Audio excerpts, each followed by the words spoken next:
Hey everyone, Justin here. It's been a while since I did a little rant. Today is not a whiteboard series video, so you're not going to see Roman and Leo. I apologize. I'm sure you would much rather see them than me.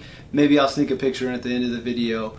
But today I wanted to talk about an article I read this morning on a CNN Money article online, and it was about millennials having a harder time save than our parents. So the question that was presented was, why does a 20-year-old today have a harder time saving than his parents did when they were 20? And the article goes on to explain some reasons why, highlighting student loans, wage stagnation, high home prices as reasons to why millennials today are struggling to save and accumulate for the future.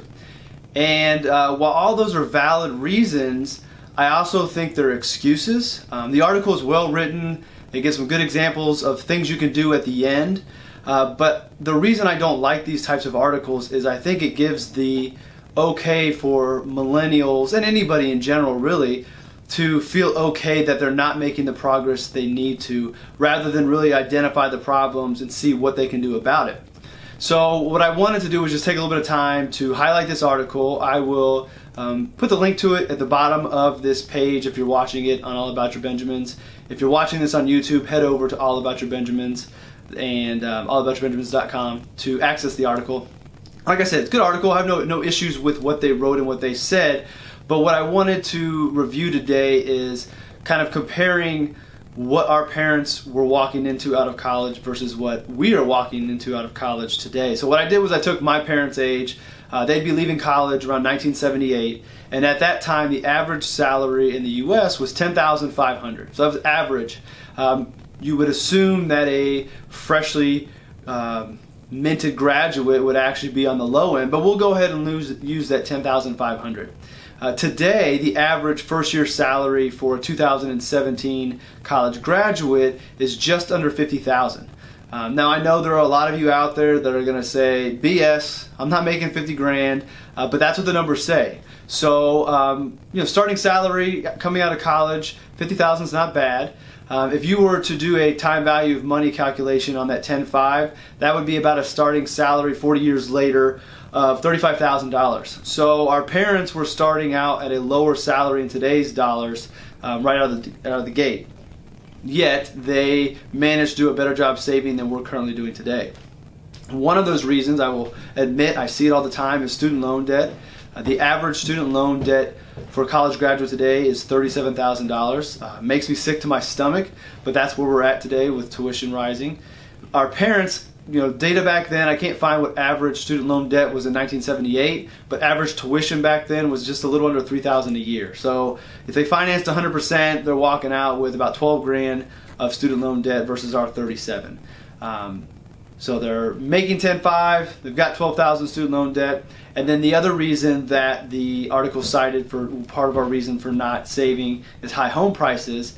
They did point out that a lot of millennials are renting. I'm not so sure if that's solely based off of the expenses and also, or if it's more of lifestyle preference, of not being tied down, wanting to go travel and do different things. I think the values of millennials fresh out of college are different and not quite as ready to settle down and own a home, but that's a different story, different day. So the average housing price back in 1978 was $58,000, and the average housing price in Indianapolis, which is going to be kind of average across the country, is $138,000. So obviously our housing prices are greater, but we're making more. Apples to apples on the dollar comparison, we're starting with more income than our parents were at that time. So if we are starting better salaries, our home prices aren't too unrealistic given the income, what's the big issue? And I really do think it comes down to we've been spoiled our whole lives as millennials, and we want now rather than sacrificing to work hard. I think the big issue when you strip aside all of the dollars is more of a behavioral thing than it is we have way too much student loan debt. Student loan debt is a big deal, so I don't want to pose a problem without bringing in any solutions. So I have some things that we can consider as how do we get things moving in the right direction for our generation. One of which, when it comes to student loans, if we're walking out with $37,000, there's not much we can do about that today. So I think that as parents, we need to start considering what are other options for our kids so they're not in the same situation that we're in. We can't go back and change the time. We've got to develop a plan to attack that student loan debt, but we need to revalue the college experience. There's no reason for somebody going into social work to walk out of school with $70,000 of student loan debt. If you know anybody in social work, it's a great profession. We need people to do it. But right now, the income does not support the debt that they go into to be in this field. So we need to have a fundamental change on the way that we value college, we value education, and I think we need to tell our kids that it's okay to not go to a four-year school if that's not in the cards, and not make that the American dream that we all have a four-year college degree. Education is important, but there's other ways to go about it that's more cost-effective. I don't have the full answer. I just think that that conversation needs to be had, and we need to start heading down that direction so we can at least fix this problem for our kids. It doesn't help us, but fix the problem for the kids, and we can address planning to tackle your student loan debt that you may already have. As far as housing goes, it's just being responsible and not buying more house than you can afford. The banks have gotten better at this, but they'll still give you more money than you should have, or more money than you need for a home to fit within your expenses. And the easiest thing is the most boring, common answer, but it's going back to your budget and reevaluating where you're spending your money. And I'm guilty as anybody. Just because I'm in the industry doesn't mean I don't like to shop or buy things or see the Apple III watch and want to get it. But you got to take a step back and look at your budget and what makes the most sense. And if you're not being able to save, where are areas that you can cut? I'm not going to give you the conversation about don't go to Starbucks. If you save the cost of a cup of coffee every day, where you'll be. But I'm willing to bet for most of you there is opportunity to go into your budget and reevaluate where you're spending your money.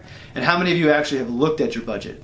Again, guilty. My wife and I just sat back down to do this again just a month or so ago to just get refocused on the finances. So we all are victim to it, but denying the fact that we need to look at it does not help. So looking at the budget, finding areas to trim back on so that we can save more and get in a better situation is going to be a good thing to do. And I think the other problem that we have versus our parents is there's more stuff, more crap really for us to spend our money on. If you were to look at all the subscriptions you may have through your iPhone or through websites, that stuff adds up. It's $7 here, $8 here, $10 here. It adds up. And before long, you've got a couple $100s a month in expenses for services that you really don't need. We feel like we need them, but if you were to take those away and save that money, you probably would be better off. And eventually you could get back to getting them. But not having savings without reviewing your budget is not acceptable. You really need to take a look at that and reevaluate where that is. Because as millennials, we have, especially us that are 35 and under, I just make the cutoff, I'm 35 still, we actually, as a group, have a negative savings rate. And again, student loan debt is part of it, housing is an issue, but I also think there's a lot of behavior things that need to be evaluated and redirecting where we really need to spend money for the time being. Get your foundation laid, and then you can go back to stepping up your discretionary spending if you want to. And then the final thing that we can do about it is we live in a time that allows us, because of technology, to create these, for lack of a better term, I don't really love it, but side hustles.